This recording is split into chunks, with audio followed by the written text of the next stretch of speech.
जब ब्रह्मांड की रचना हुई तब ऊर्जा दो भागों में बटी, एक शिव जो शुद्ध चेतना है और दूसरी शक्ति जो सृजन की ऊर्जा है। यही शक्ति जब भिन्न भिन्न रूपों में प्रकट होती है तो उसे हम 10 महाविद्याओं के नाम से जानते हैं।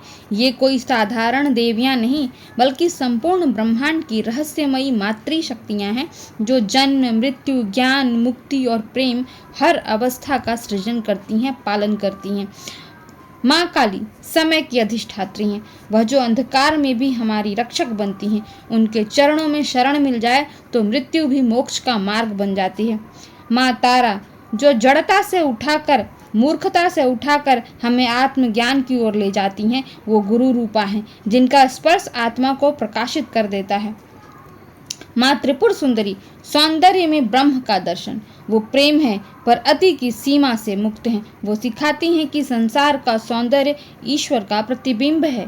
भुवनेश्वरी संपूर्ण सृष्टि की अधिष्ठात्री देवी हैं। वो अंतरिक्ष की देवी हैं जिनके गर्भ में यह सारा संसार पलता है, संपूर्ण ब्रह्मांड पलता है।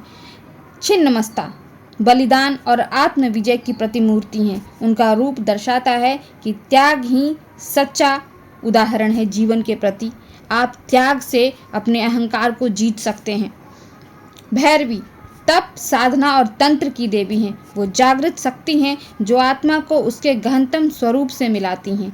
धूमावती विरक्ति और वैराग्य का स्वरूप है जो हमें सिखाती हैं कि दुख भी साधना बन सकता है अगर हम उस दुख को स्वीकार कर लें, उस दुख को आध्यात्म की ओर अग्रसर करें।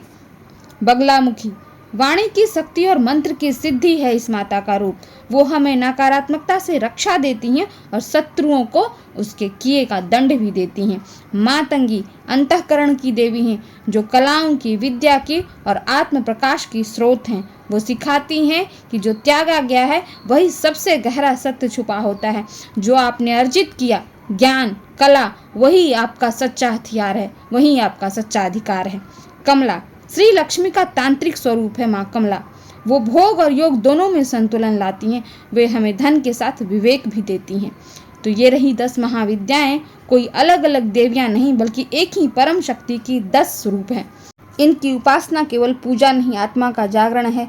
तो इन्हें अपनाइए और अपने जीवन को जागृत कीजिए, आत्मा को प्रकाशित कीजिए।